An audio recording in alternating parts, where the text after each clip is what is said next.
The restaurant door closes, trapping the warm air inside. Chan finds himself on the cold street. He adjusts his gloves and glances at his car, waiting a few meters away. Just then, someone quickly passes by. It's a girl. Dark coat, dark hood. She walks so quickly that her sleeve brushes against it and leaves a trail behind her. Not a sound, but a scent. It cuts into the frosty air. At first, a sharp green, like a broken branch or wet grass after rain, clean and cold, but immediately, before you can recover, a wave of warmth arrives, deep, thick, slightly sweet, like old wood in a library. These two scents shouldn't go together, but they create a whole, something unfamiliar and haunting. Chan freezes. His foot freezes in midair, halfway to the next step. He stops breathing for a second. Everything around him, the noise of the cars, the lights, the people, dissolves. Only this scent exists. It fills everything. He stands and listens. His mind, always preoccupied with business and calculations, goes blank. He simply absorbs this aroma. He tries to understand it, to dismantle it, but he can't. He only feels it, and this feeling is stronger than any thought. The scent begins to dissipate. A cold wind tears it to shreds. Zhang takes a short, greedy breath, trying to hold on to the last particles. They disappear. Only emptiness remains, and this emptiness causes a strange physical pain somewhere in his chest. The girl is almost at the corner.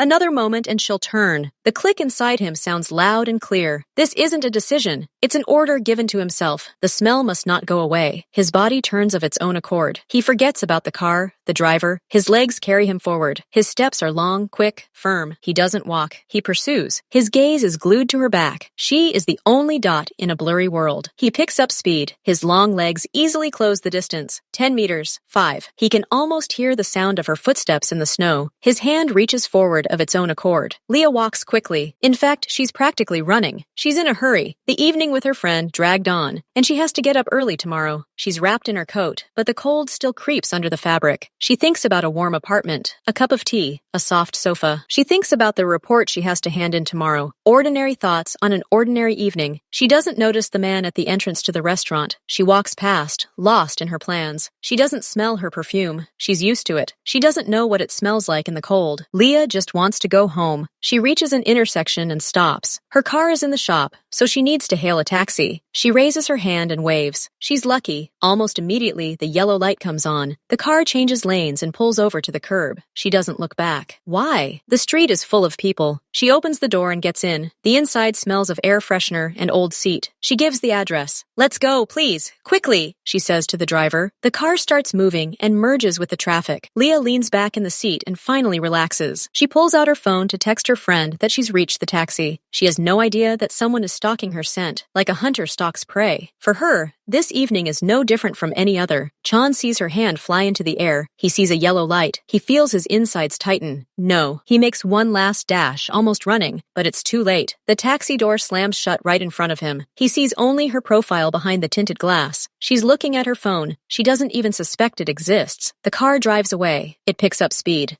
Chan stands at the edge of the sidewalk, helpless. He watches the red taillights fade into the stream of cars. He lets one taxi pass, then another. His yellow taxi is almost invisible. The emptiness inside him screams. It's louder than the horns, louder than the wind. He's missed her. He's missed that scent. He stands and stares at the spot where she disappeared. His fingers clench in his pockets. His breathing is uneven. He loses sight of her. The yellow dot dissolves into the night. He's left alone on the cold sidewalk, with the memory of the scent that turned his world upside down in a matter of seconds. He doesn't yet know what he'll do next. He only feels loss, acute and inexplicable. Chan stands on the sidewalk. He looks where the yellow taxi just disappeared. It's empty inside, but this emptiness is quickly filled with one feeling: desire. He needs to catch up with this car. It's not even a thought. It's a fact. Simple and clear. He turns sharply. His legs quickly carry him back. He practically runs to his car. The driver sits behind the wheel, looking ahead. Chan grabs the handle of the back door, opens it sharply, and gets in. The door slams shut. The interior is quiet and warm. "Go ahead," says Chan. His voice is quiet but firm. The driver turns around. He sees the boss's face. It's stony. But something unfamiliar glimmers in his eyes. Usually, Chan's gaze is calm and calculating. Now it's tense and sharp. "Where are we going?" the driver asks cautiously. Chan looks out the windshield. There are a lot of cars on the road. There is no yellow taxi among them. "Just move forward," Chan says. "Quickly, look for the yellow taxi. It just left this intersection." The driver doesn't ask any more questions. He turns on the turn signal and pulls out onto the road. The car accelerates smoothly. Chan leans back in his seat. He's not wearing a seatbelt. His fingers drum on his knee. He looks out the window. He's looking for yellow. Only yellow. Nothing else matters right now. He needs to smell that scent again. He'll do anything for it. The car pulls out onto a wide street. There are a lot of cars here. Everyone is moving slowly. There is snow on the road. It has turned into slush. The tires crunch in the wet snow. Chan looks ahead. He scans all the lanes. Left, right, ahead. Nothing. Just ordinary cars of different colors. Disappointment rises in his throat. He could have lost her. Turn left at the next intersection, he tells the driver. His voice is still even, but there's a hint of tension in it. She could have turned there. The car changes into the left lane and turns. This street is narrower and darker. There are fewer cars here. Chan peers into the distance. His eyes squint. All he sees are red taillights. They drive 2 blocks, then another. No yellow taxi. Chan feels his stomach clench. This is a failure. He's missed his chance. He's almost ready to tell the driver to go home. Almost. But he stops himself. No, he can't just give up like that. Turn right, he says. We'll go a little further. The car turns right. This street leads to a bridge. The number of cars dwindles even more. And just when Chan is about to lose hope, he sees it. Far ahead, almost at the very entrance to the bridge, a flash of yellow appears. It's not just yellow. It's the color of a taxi. Chan sits up straighter in his seat. His body tenses. Over there! His voice is sharp. He extends his hand and points ahead. A yellow taxi, see it? The driver looks closely. I see, he nods. A yellow car is driving in the middle lane. It's not in a hurry. It's simply floating with the traffic. The distance to it is about 300 meters. Chan can't take his eyes off her. It's definitely that car. He can feel it. His heart starts beating faster. Not from excitement, but from focus. Now he has a goal. Now he knows what to do. Catch up, he tells the driver. Carefully, but catch up. Don't lose her. Chan's car accelerates smoothly. It overtakes one car, then another. The distance begins to close. 200 meters, 150. Chan stares at the yellow rectangle of the taxi. He can barely breathe. He imagines that smell again. Cool greenery and warm wood. He can almost smell it again. He has to drive closer. He has to be there when she gets out. The taxi begins to pull off the bridge. Chan doesn't take his eyes off it. Follow him, he says. His voice is now more confident. The chase has begun in earnest. Taxi driver Kim glances in the rearview mirror. He's been noticing the black car for a while now. It's a powerful, expensive car. It's rare to see cars like that following behind a taxi. At first, Kim doesn't pay any attention to it. The car simply continues on in the same direction. It happens. They pass the first turn. The black car follows. Kim changes lanes. The black car changes lanes too. Kim starts watching him more closely. He notices the car has tinted windows. It's impossible to see who's inside. He takes the second turn, then the third. Each time, the same black silhouette appears in the mirror. By the fourth turn,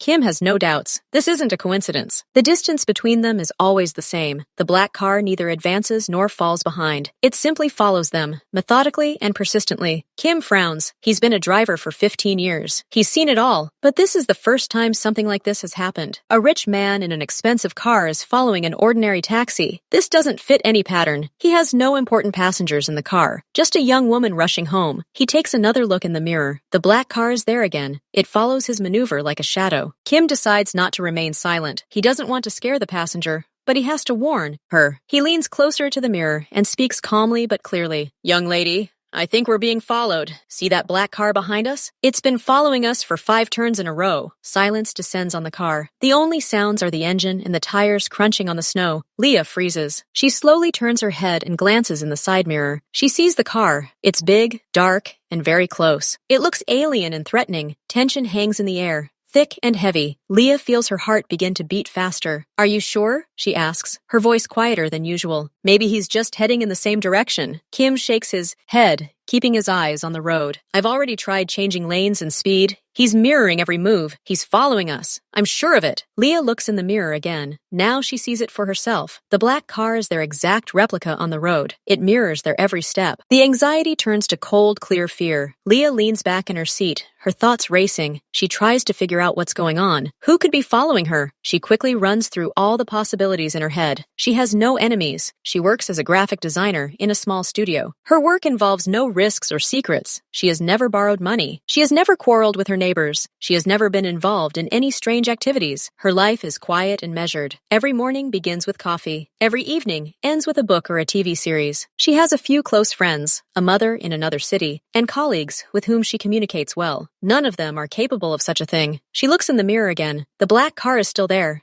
It hasn't disappeared. It doesn't lag behind. Maybe it's a mistake. Maybe they got the wrong car. But taxis are yellow. They're unmistakable. Maybe this is for the driver? She looks at Kimin. He looks calm and ordinary. He doesn't seem like the kind of person who would be chased on the road. She finds no answers, only questions. And with each question, the fear grows stronger. She's trapped in a moving car, with a stranger in a black car following her, and she has no idea why. The taxi driver's words hang in the air. Leah glances in the mirror again. The black car seems even closer. She feels goosebumps run down her spine. Her palms become clammy. She doesn't know what to do. The only thing that comes to mind is to run. Faster. Further. She leans toward the partition separating her from the driver. Her voice is quiet and breaks. Please, she says. Don't stop. Whatever happens, don't stop. I'll pay double for the ride. Triple. Just get away from him, please, she begs. She's never begged anyone like this. Her fingers dig into the skin of her knees. She looks at Keen with wide eyes. There's one question in them. Will you help? Kim hears the fear in her voice. He nods without looking at her. His face becomes focused. He glances in the mirror again at the black car. Then his gaze shifts to the road. He assesses the situation. A long straightaway lies ahead, followed by a sharp left turn. The road is covered in dense snow. The snow on top has already melted and turned into a dangerous slush. Normally, he would slow down, but this is not a normal situation. Hold on, he says shortly to Leah. He presses the gas pedal. The taxi's engine roars. The car jerks into action. Leah is thrown back into the seat. She grabs the door handle. They approach the turn at high speed. Kim's grip tightens on the steering wheel. He turns it carefully but confidently. The rear of the car momentarily loses traction. Leah hears the tires slide on the wet snow, making a short squeal. Her heart skips a beat. She closes her eyes, but Kim manages it. He skillfully steers the car, and they fly out onto the next street without slowing down. He checks the mirror again. His goal is to check if the black car has fallen behind. Chan sees the taxi accelerate sharply. He sees this dangerous maneuver on a slippery turn. His insides turn cold. He understands. They've noticed him. They're afraid. They're trying to escape. This is stupid. He didn't want to scare them. He doesn't know what he wanted. To be close. To smell that scent again.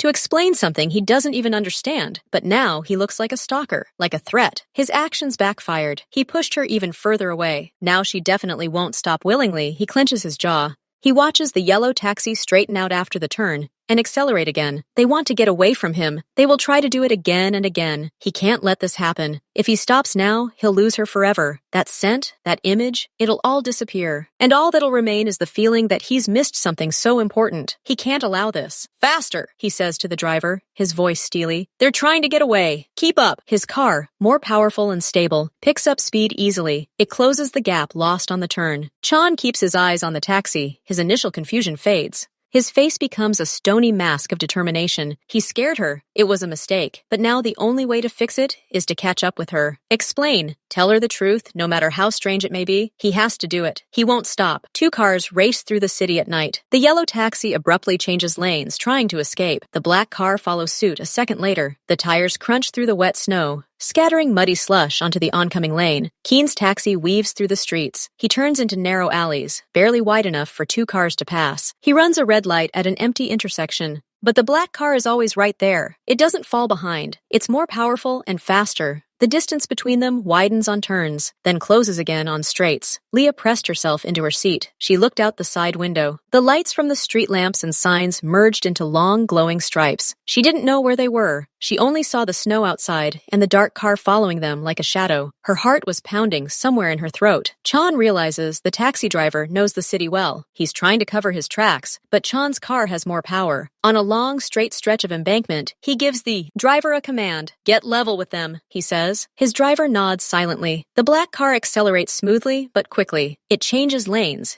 and within seconds, is perfectly parallel to the yellow taxi. Chan peers through the window into the back seat of the taxi. He sees the tinted glass, but he knows she's there. He rolls down his window. Icy air rushes in. He makes a hand gesture that any driver understands. Roll down the window. Then he makes a stop sign, palm out. His face is serious, but there's no anger in it. He just wants them to hear him. Kim sees the gesture. He sees the man in the car next to him. He looks rich and dangerous. But there's no direct threat in his gestures. He's not trying to cut them off or force them off the road. He just wants to talk. Kim hesitates. He looks at Leah. She stares at the black car with wide eyes. She's terrified. What should I do? Kim asks. He wants us to stop. Don't stop, Leah whispers. Please! Kim looks at the man. He makes the roll down the window gesture again. The decision comes instantly. They can't keep speeding through the city like this forever. It's dangerous. He rolls down his window just a few centimeters. Enough to hear, but not enough to fit anything inside. Cold air and road noise rush into the taxi. "Who are you?" Kim shouts through the narrow gap. His voice is sharp and loud, trying to be heard over the noise of the engines. "What do you want? Stop this immediately!" Chan sees the window roll down. He sees the driver's frightened face. He doesn't see her, but he hears the question. He leans closer to his open window. The frosty wind hits his face. "Your passenger!" he shouts back, his words escaping in clouds of steam. "The girl in the back seat!" Kim glances quickly at Leah. She curls into a ball. "What's wrong with her?" Kim shouts back. "She smells incredible," Kim hears in response. The man's voice sounds strange. There's desperation and obsession in it. "Her perfume. I need to talk to her. Just talk." A brief, deafening silence falls over the taxi. The street noise seems to fade. Leah heard every word. She slowly shifts her gaze from the driver to the black car. Her mind refuses to comprehend. Kim blinks. He expected anything. Threats, extortion, revenge, but not this. "What?" he blurts out. The words hang in the frosty air between the two cars. Kim asks again, not believing his ears. "What?" Jong screams again, his voice strained by the speed and wind. "Her scent! I smelled it on the street. I need to talk to her. Just talk and get to know her. I won't hurt her." His explanation sounds absurd, ridiculous, but there's no lie in his tone. There's only a persistent, raw obsession. Leah hears every word. At first, they don't make sense. Pursuit, pursuit, screams, and all because of a scent? Her perfume? Shock paralyzes her. This isn't an attack. This isn't a robbery. This isn't revenge for some old grudge. This is something else, something completely irrational. A man chased her on a slippery winter road, risking his life because she liked her scent. This is madness. But there's a strange, twisted compliment in this madness. This has never happened to her before. The fear begins to recede, giving way to stunned bewilderment. Kim looks at Leah through the mirror. His face is one of utter confusion. He, too, is trying to process what he's heard. It's either the honest truth or a very painful lie. But the black car doesn't make any aggressive moves. It simply drives alongside, waiting for a response. He has a decision to make. He's the driver, and his passenger is in danger, real or imagined. He addresses her, his voice softer but still tense. "Girl," Kim says, "you heard him. He wants to talk. Just talk. Do you agree? It's up to you.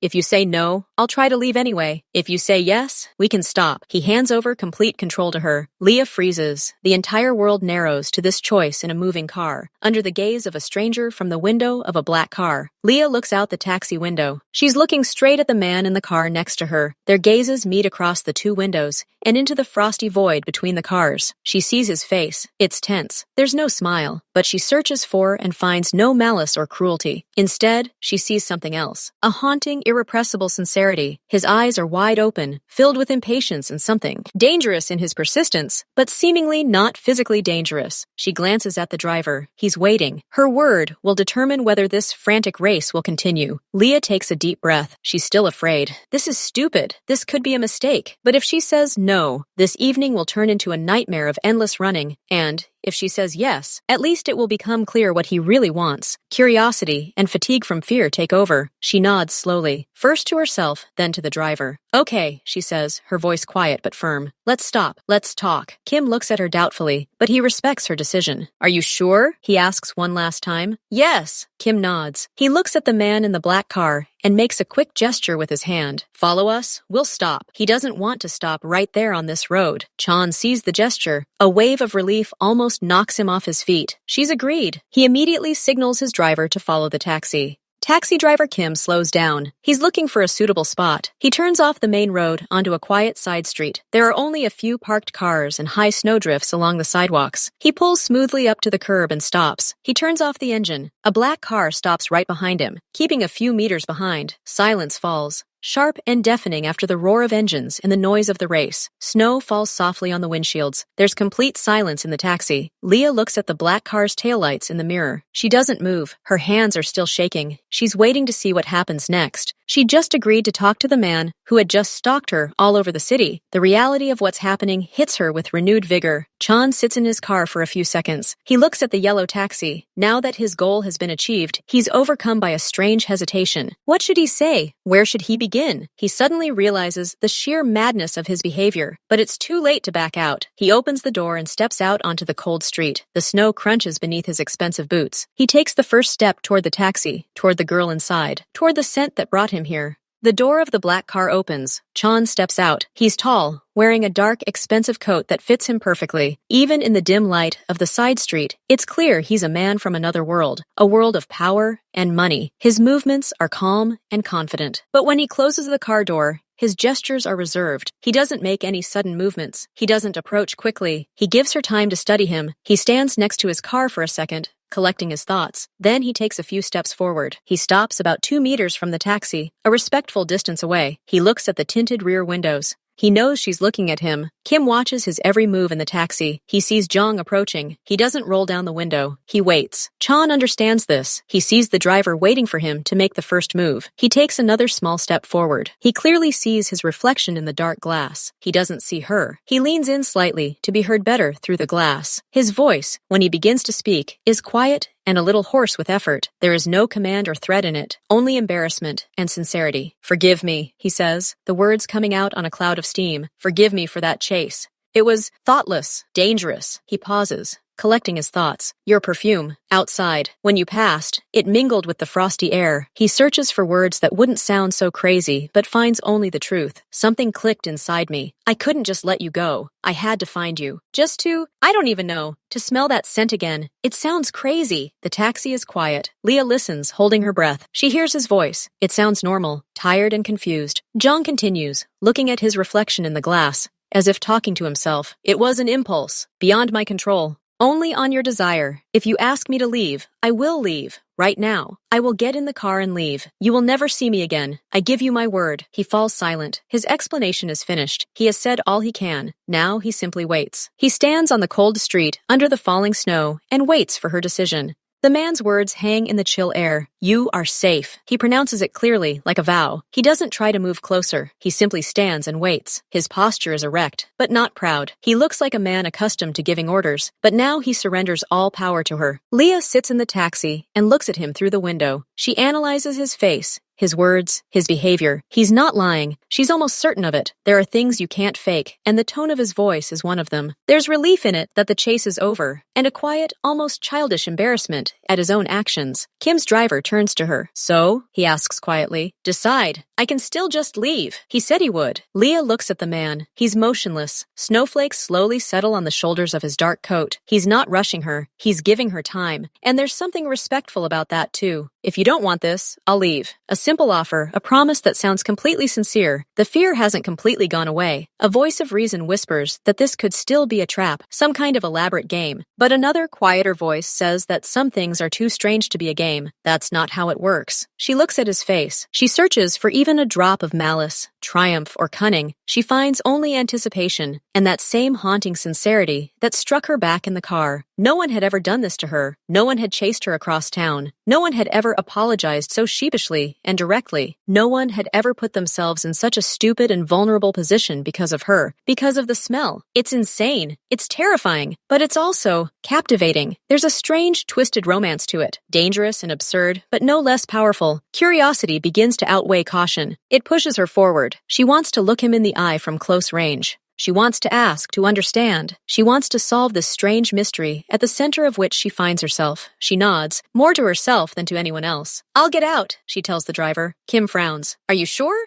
I can stay here. Thank you." But everything seems fine. She doesn't even believe her own words, but her hand is already reaching for the door handle. She presses it. The taxi door opens with a soft click, breaking the silence of the street. Cold air rushes in, and she takes her first step out. Her legs tremble slightly as she steps onto the snow-covered asphalt. She adjusts her coat and closes the door. The sound seems incredibly loud to her. Chan notices movement and slowly turns his head. He watches her exit. He doesn't take a single step toward her. He lets her close the door, step away from the car, feel the ground beneath her feet. He gives her space. To me, now they stand facing each other. She's by the taxi. He's 2 meters away, by his car. Between them is a thin curtain of falling snow and an invisible wall of awkwardness and the improbability of what's happening. Leah takes a small step forward. She's no longer protected by metal and glass. She's completely exposed. She looks at him. Up close, he looks even more imposing and tired. His eyes study her face intently, and then it happens again. A gentle gust of wind blows from her toward him. The frosty air carries with it a subtle, yet utterly recognizable trail. That one, greenery, crisp and sharp, and immediately behind it, a deep, enveloping wave of warm amber. Mixed with the cold, the scent sounds even purer, even more mysterious. Zhang freezes. His eyes close for a moment. An involuntary deep breath. His face changes. The tension in his shoulders eases, as if he'd been hit with something soft and heavy. It's here again, that same scent. He wasn't mistaken. He didn't imagine it. It's real, and it's here now, emanating from this girl who looks at him with a mixture of fear and curiosity. He opens his eyes. His gaze is now clear, almost transparent with relief. There, he exhales quietly. There it is. Leah sees his reaction. She sees his face transform at the scent. This isn't an act. This is a pure, genuine, physiological reaction. He's truly gone crazy over her perfume. This thought completely knocks the wind out of her fear. It's simply absurd. She stands and watches this powerful, dangerous man standing in the middle of the deserted street, almost trembling from the scent of her cheap perfume, bought on sale last month. The corners of her lips twitched involuntarily, but a smile wouldn't form. Too much adrenaline, too many surprises. They stand in silence for a few seconds. Snow falls between them. She waits for him to speak, now that he's found what he was looking for. He seems to be simply enjoying the moment, having finally achieved his insane goal. He's here again, within this fragrant field, and now everything depends on what she says next. She watches his reaction. She sees his face soften at the familiar scent. Still not quite believing it, she asks the question that's been on the tip of her tongue since he shouted it through the car window. That's it? Her voice is quiet in the winter silence. Just because of the smell? You did this. This whole race took the risk just because you liked the smell of perfume? There's no mockery in her tone, only pure, unadulterated surprise. She says it out loud, and it sounds ridiculous again, like a scene from a bad movie. But it's happening to her here and now, on a deserted street, and the man in front of her looks completely serious. Chan slowly opens his eyes. He looks at her. Now that the initial shock of the chase has passed, and the scent is back with him, he can find more precise words. No, he says calmly. Not just because of the smell itself. He pauses, choosing his words. His gaze drifts somewhere over her shoulder, as if he's reliving that moment on the sidewalk. Because of the image it created. An instant image. You were a silhouette in the snow, dark and fast. And that scent, it was the complete opposite. Complex, warm, alive. It didn't match the image. It exploded it. He looks back at her. It smelled like it could change your whole day, turn it upside down, and it did. He says it simply, without pathos, as a statement of fact. He doesn't try to sound poetic. He's simply explaining what was going through his head at that moment. It was a feeling of dissonance and promise at the same time, a silhouette that promised only coldness, but left behind a trail of warmth and complexity. Leah listens. She sees how he struggles to find the right words. She sees that he's uncomfortable, but he wants to be understood. His explanation is strange, but it comes from the heart. It's not a rehearsed speech. It's an attempt to convey to her the spark of the madness that has come over him. He smelled like he could change your whole day. These words touch something inside her. Maybe because her day, her evening, they really have changed, turned upside down. And now she stands here, shivering from the cold and the last of the adrenaline, listening to a stranger talk to her about smells and images. The fear finally recedes. All that remains is the strangeness of the situation and a budding curiosity about this man. His obsession was frightening, but his sincerity is now disarming. The corners of her lips twitched involuntarily. It wasn't a smile yet, just a shadow of one, a skeleton. But her eyes softened. The tension gripping her shoulders eased a little. You realize this sounds a little crazy, she says, and for the first time, a hint of something other than fear appears in her voice. A faint, barely perceptible thread of irony or acceptance. Chan sees the change in her face. He sees the shadow of a smile touch her lips. He feels a weight lift from his soul. She doesn't scream. She doesn't run away. She's still here, and she's asking. Yes, he nods, and something like a tired smile flickers in his eyes. I understand that, completely, but that doesn't change what happened. They stand and look at each other. The frantic pace of the chase has given way to this motionless, snow-covered pause. The ice of fear and mistrust that had frozen everything from the very beginning has shown its first crack.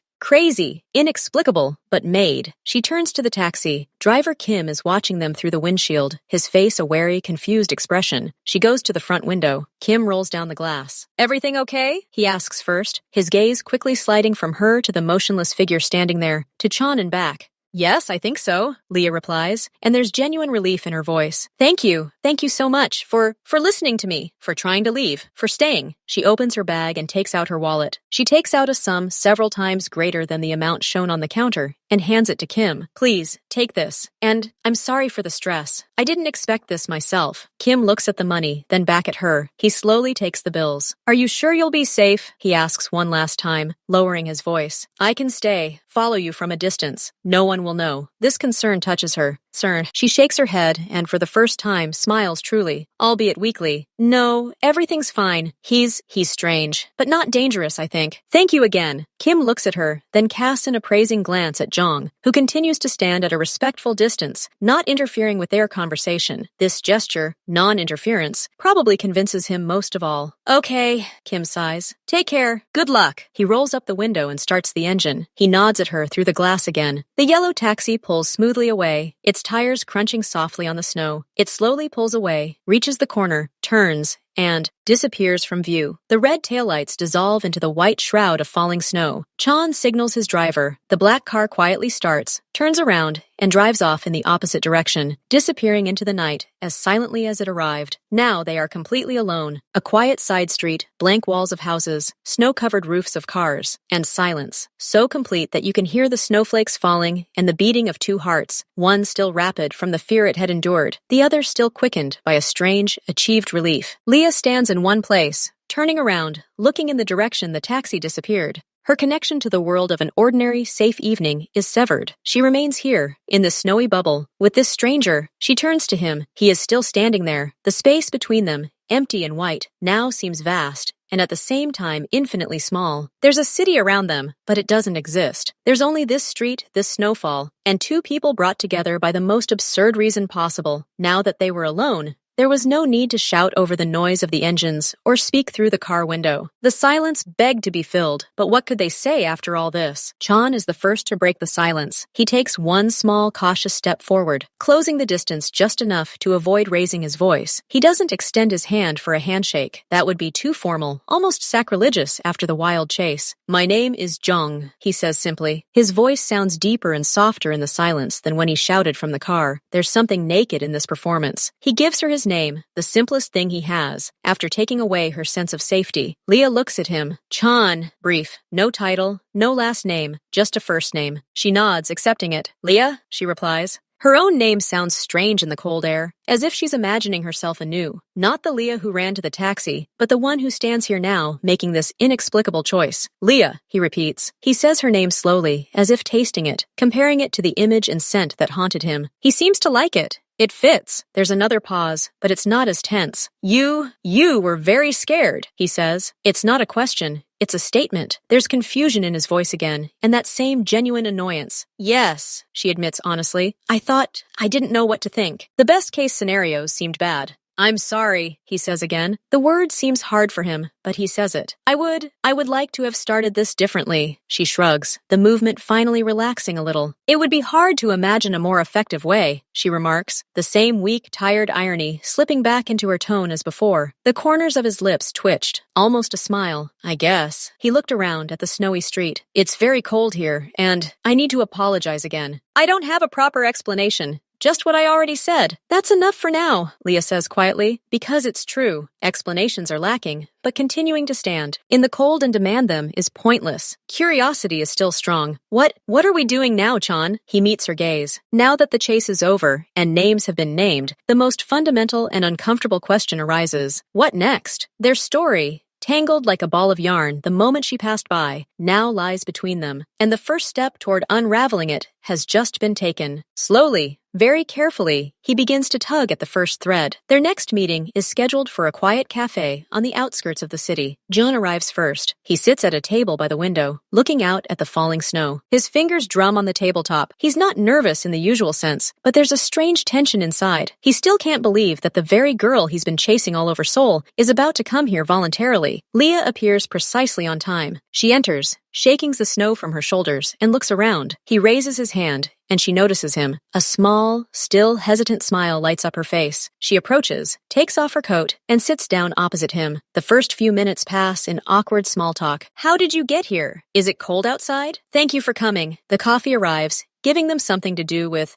their hands. I kept thinking about that day, Zhang finally says, putting down his cup. He looks not at her, but at his drink. About that smell. I didn't even ask what kind of perfume it was. I'm afraid my behavior has discouraged anyone from sharing such details. Leah shakes her head. Now, in a calm environment, she looks different. Not scared, but rather thoughtful. It's not exactly perfume off the shelf, she begins carefully. She plays with the handle of her mug. I created it. Chan slowly looks up at her. There's confusion in his eyes. Created it? Yes. I create fragrances. I'm a perfumer. Or rather, I'm still learning, working in a small studio and making things for myself. That scent, it was my experiment. A mixture I put together for myself that evening. I was testing it. He freezes. The information processes in his head. All this chaos, this entire chase, because of an experimental, homemade scent? The thought simultaneously makes the story even more absurd and gives it a strange, almost mystical depth. You created this? He asks again, his voice filled with genuine amazement. That smell, the greenery, the cold, and then the warmth. You collected all of this? She nods, and a sparkle lights up in her eyes, the same one you get when you talk about your life's work. Yes, I was trying to capture the moment, the transition, the first frost, when you still remember the smell of autumn grass, but you already sense something different, deep, like a promise of warmth somewhere inside, even if it's cold outside. It's hard to explain. You explained it, Chan says quietly. That's exactly what I felt. Only, I didn't know what to call it. For me, it was just a shock. They fall silent. The barrier of awkwardness between them begins to melt, like snow outside the window. The conversation shifts to her work. She talks about essential oils, notes, how scents form chords. He listens with unusual attention. His world is numbers, power, quiet threats. Hers is made up of scents, images, and subtle emotions. It's so far removed from everything he knows. So it was a unique scent? He asks later, as they order more coffee. In a sense, I had the exact same mixture left. I didn't pour it out. After that evening, it became associated with something too intense. Chan looks at her, and a strange expression appears on his face. A mixture of regret and that very same obsession. Too bad, he says simply. They talk for about another hour. About themselves, about life, about coincidences.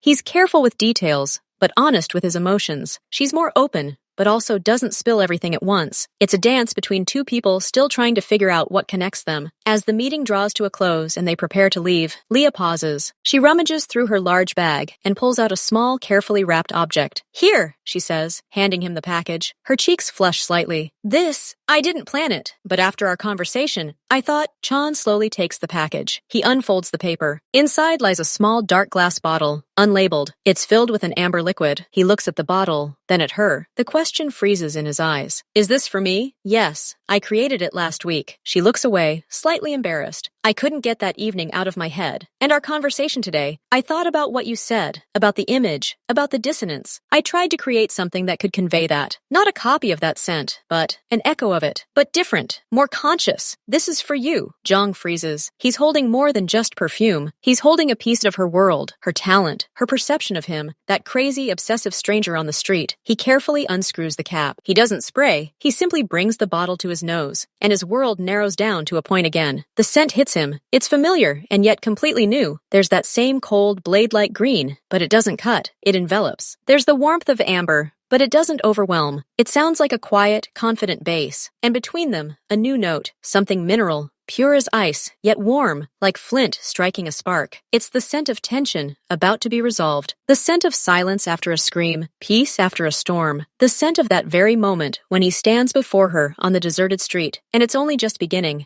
He can't utter a word. He just stands there, eyes closed, inhaling the scent created especially for him, for his madness, for his obsession. She didn't reject it. She turned it into art. Leah, he finally says, his voice hoarse. He opens his eyes. This is incredible. She watches his reaction, and her confusion gives way to relief, and then to quiet joy. Do you like it? It's more than like, he says honestly. He looks at the bottle again, as if it were the most precious thing he's ever owned. Thank you. I don't know what to say. Don't say anything, she smiles. And this time it's wide and genuine. Just wear it, whenever you want. He nods, still unable to tear himself away from the bottle. Then, carefully, almost reverently, he screws the cap back on and places the bottle in his inside jacket pocket, right next to his heart. They walk outside together. It's still snowing. He walks her to the taxi, but this time it's different. No chase, no fear, just two people in the snow. Can I call you? He asks before she closes the door. Yes, she replies. Call me. The taxi drives away. Chan stands on the sidewalk. His hand instinctively reaches for his pocket, where the bottle lies. He feels it through the fabric. He doesn't inhale the scent again.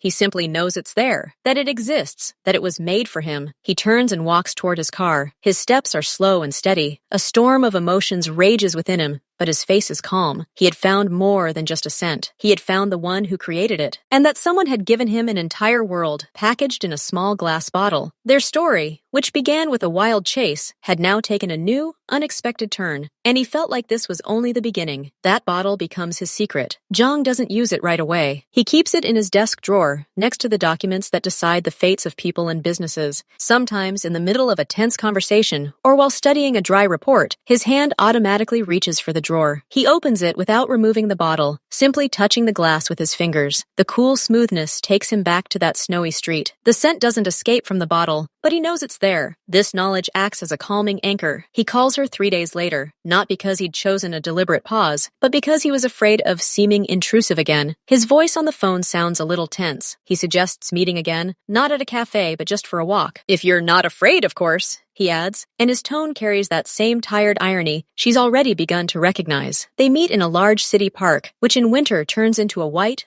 almost deserted expanse. Snow crunches underfoot, and their breath turns to steam. They walk side by side, and at first, conversation is difficult. The shadow of that first meeting still hangs between them, but then Leah asks, "Have you tried it?" She means the perfume. Zhang shakes his head. "No, I carry it with me, but I haven't used it. I think I'm afraid that when I apply it, something will change, set in. Or on the contrary, evaporate." She looks at him in surprise, then nods understandingly. "Are you afraid reality will disappoint? That it's just perfume and not magic?" He shrugs. "Perhaps. Or maybe I'm afraid the magic will work too well." They pass a frozen fountain. "Scent isn't a frozen spell," she says quietly. "It's alive. It interacts with your skin, with your body heat, with your mood. The one in the bottle and the one on you are two related, yet different scents. It will change with you. Don't be afraid." Her words sound like permission, like an invitation. The next morning, getting ready for an important, unpleasant meeting, Jiang stands in front of the mirror. His reflection is an impeccable suit, a composed face, a gaze that leaves no room for doubt. His hand rests on the bottle in his jacket pocket. He remembers her words. "He will change with you." He takes out the bottle. With one precise motion, he applies a drop to the base of his neck, to the inside of his wrist. At first, almost nothing, a slight chill of alcohol. Then, when he puts on his coat and steps outside, the frosty air, just like that first time, becomes a catalyst. The scent awakens. It follows him, an invisible companion, a cool, pure note, like a blade striking ice, cuts through the familiar aura of expensive soap and purity. It invigorates, clears the mind. Then, when he gets into the car and the warmth of the cabin envelops him, his heart begins to open. That same warmth, that same amber, but now it smells not just of wood, but of wine aged in oak barrels, dark honey, the deep silence of a library late at night, and that same new mineral note. It now feels like a quiet, unshakable confidence, a strength that doesn't shout about itself. At the meeting, he notices strange things. His opponent, tough and unyielding, suddenly loses his aggression mid-negotiation and looks at him thoughtfully.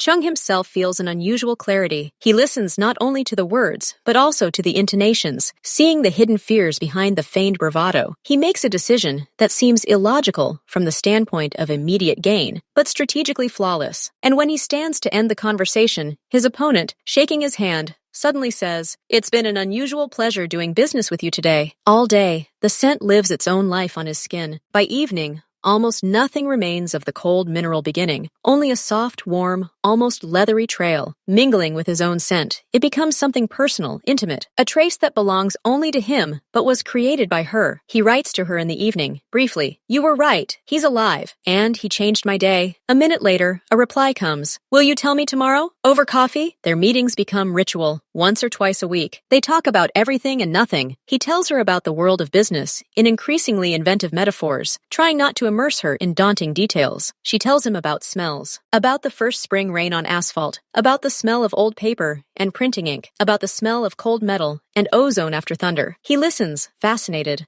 Her world of feelings turns out to be more complex and subtle than any corporate balance sheet. One day, she brings him a small box with several blind test tubes. A game, she says. Guess what's in here? He brings each tube to his nose and closes his eyes. The first is sweet, powdery, too soft. No, he says. It's not yours. The second is sharp, chemical. He winces. The third, there's depth to it, but something false, like an expensive fake. He describes the sensations, embarrassed by his incompetence. She laughs, and her laughter rings like glass. She explains that the first is mass market, sweet death, as she calls it. The second is a colleague's failed experiment. The third is an expensive niche perfume that tries to seem profound, but has no soul. How did you figure that out? She asks, looking at him with interest. I compared it to what's in you, he answers honestly. It's like hearing a false note after a pure sound. That evening, he walks her home. She lives in a small, cozy apartment in a neighborhood unlike his sterile neighborhoods. They stop at the entrance. The snow swirls again in the streetlight. Thank you for playing, he says. Thank you for playing, she smiles. He wants to say something, to ask if he can come up, but the words catch in his throat. Instead, he says, that scent, my scent, it's ending. She looks at him, and understanding flickers in her eyes. Everything ends, especially good things. Can I do it again? His question sounds almost like a plea. He hates this weakness in his voice, but he can't control it. Leah looks at him for a long moment. Then she shakes her head. No, Chan, you can't step into the same river twice. That one was created in a moment. From my fear, your madness, the first snow. It can't be repeated. He feels something tighten inside him. Loss. But she continues. But you can create a new one. A different one. A scent for the next chapter. She turns and walks into the entryway, leaving him alone in the snowfall with this new, stunning thought. A scent for the next chapter. So there will be a next chapter. She's already thinking about it. She's already creating it in her head. He walks to his car, his steps light. He takes out the nearly empty bottle and, almost fading, touches it to his lips one last time. Not a farewell, gratitude. Then he looks at the light in the third-floor window that has just come on. He knows it's her window. And he knows that their story, which began with a mad pursuit of a fleeting scent, is now slowly, irreversibly, transforming into something else, something that smells not of frost and despair, but of quiet anticipation and warmth, born not on the street, but within. And he is ready to wait for this new chapter. For as long as it takes, Chan stands beneath her window longer than he should. The light on the third floor burns a perfect yellow square, a shadow flickering behind the curtain. He imagines her entering the apartment, taking off her coat, perhaps approaching the window. He doesn't move, letting the snow cover his shoulders, as if this slight discomfort is part of his atonement. Finally, he steps back into the darkness and drives away. He doesn't turn on the music in the car. The silence is filled with the echo of her words. Sent for the next chapter. He doesn't write to her the next day, or the next. It's a new form of patience, conscious and difficult. He trains himself to think that their meetings are not a given, but a gift, and that the next chapter is not being written by him alone. He works, holds meetings, gives orders, but part of his attention is always diverted to the side, to the world of sense and quiet revelations. 5 days later, a message from her arrives. Not words, but a photograph. It shows his nearly empty bottle, standing against the backdrop of a disassembled perfume organ, dozens of small bottles, pipettes, white sheets of paper with notes. The caption, "Work has begun." He stares at the photograph for a long moment, zooming in, taking in the details of her desk. He can see oil stains, a worn notebook, the edge of a pencil. It's more intimate than any selfie. It's a glimpse into her inner sanctum. His response is brief. Take your time. Let it mature. He wants to add, like us, but erases it. It's too early. Their next meeting occurs spontaneously. He spots her in the crowd on the street outside her studio. She's carrying a heavy box containing some glass flasks. His body reacts faster than his mind. He parks, gets out, and catches up with her within a few steps. Allow me, he says, gently taking the box from her hands before she can react with surprise. Chan, how did you get here? Driving past, he says, his lips curling slightly. It's a half-truth. He's been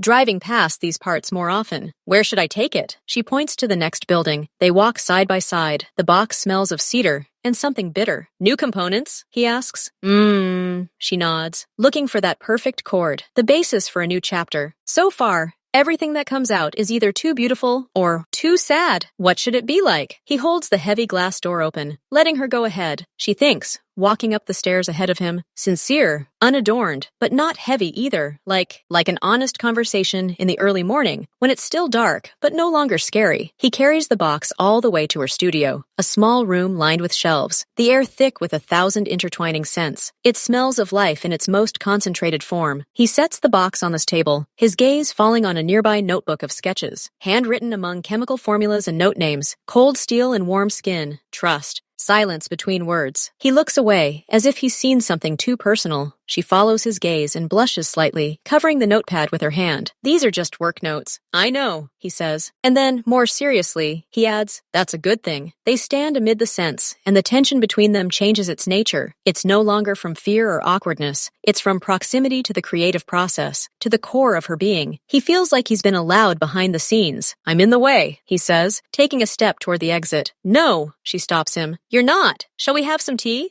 For your heroic help with the box. The tea turns out to be herbal, scented with ginger and honey. They sit on 2 simple stools amid the chaos of creativity. She shows him the basics. This is how the oils are mixed. This is how you sniff, from a distance, then closer. This is how the aroma unfolds on a blotter, a strip of paper. He tastes it, frowning in concentration. He's not very good at it, unable to discern the subtle differences, but his diligence touches her. You know, he says suddenly, putting down the bottle of patchouli, the scent of which he found too earthy and rough. My world used to be very tactile-y. You could touch it, weigh it, evaluate it, a contract, a building, a person. Everything had a clear weight and value. Your world, it's illusory. You can't grasp it. But for some reason, it seems more real to me now. She looks at him, wrapped in a large sweater, holding a cup. Maybe because it can't be faked? A scent is either real or it isn't. You can't sign it and put it in a safe. It's either there or it isn't. He nods. It resonates with something deep within him. His world is full of fakes, masks, simulacra. Here, in this room, only the truth resonates, no matter how bitter, sweet, or strange it may be. When he leaves, she doesn't walk him to the door. She remains seated among her bottles, lost in thought. He, however, once outside, breathes in the cold air, which feels empty and insipid after the thick atmosphere of the studio. His own skin, his scarf, retain traces of her world for several hours. Traces of sandalwood, something floral, a fleeting, bitter hint of black pepper. A week passes, no messages. He learns to wait, without staring at the phone. He even applies the last drops of his old scent, not as a plea, but as gratitude, as a farewell to that chapter. And then, late in the evening, when he's already getting ready for bed, she calls. Not a message, but a call. Her voice on the phone sounds worried and tired. Chan, can you come? Not tomorrow. Now. Did something happen? His body instantly tenses, his mind immediately conjuring up alarming pictures. No, everything is fine. It's just, I need a nose. My own is already deceiving me, and I can't wait until the morning. He drives through the city at night, breaking all his own rules and schedules. He doesn't even ask why him, why his nose. He just drives. She opens the studio door. She's wearing old jeans and a t-shirt, her hair pulled back into a messy bun, and there are shadows under her eyes from fatigue, but her eyes are shining. Sorry for the hour, she says, leading him inside without preamble. 3 identical, unmarked bottles sit on the table in front of the organ. I made 3 versions of the foundation. I can no longer tell them apart. I need a fresh, pure look, the most honest one. Just tell me which one resonates. He understands. He is a test, not an expert, but a humming string that must respond to the right chord. It is an act of immense trust. He silently approaches the table. He takes the first strip and brings it to his nose. He inhales. The scent is pleasant, but safe. Something like expensive cologne. He puts it aside. The second, there's a sharpness here. A challenge, but it seems ostentatious, deliberate. He shakes his head. The third blotter, he brings it to his face and freezes. At first, almost nothing, just purity, like mountain air. Then, a second later, a barely perceptible shimmer of something metallic, cold, not unpleasant, just clear as a blade. And from this clarity, slowly, deliberately, warmth begins to rise. Not sweet, not lulling, hard, like a stone warmed by the sun. There is silence and immense space in it. There is no attempt to please in this scent. There is only fact, harsh and beautiful in its truth, like her. And strangely, like what he himself wants to be, he opens his eyes. He doesn't know how much time has passed. This one. His voice is hoarse. He hands her the third strip, without a doubt. She takes the strip, brings it to her nose, inhales for a long time. Then she looks at him, and there are tears of fatigue and something else in her eyes. Are you sure? Yes. She puts the strip down, sits down on the stool, and covers her face with her hands. Her shoulders shake slightly. He panics. Did he do something wrong? Leah? I'm so tired, she says through her fingers. I've been looking for it for 2 weeks. mistakes. I've tried hundreds of combinations, and you just pointed it out in 3 minutes. He approaches cautiously, placing his hand on her shoulder. It's their first conscious touch outside the extreme circumstances of a chase or helping with a box. I didn't find it. I just recognized it, he says quietly. She lifts her face to him, tired, blurred, defenseless, and the most beautiful thing he's seen. Recognized? Yes. How one recognizes the truth. One doesn't find it. One simply sees it. They look at each other in the dim light of a desk lamp at the center of a universe made of sense. The new chapter has not yet been written, but its first, most important word has just been spoken, and that word was trust.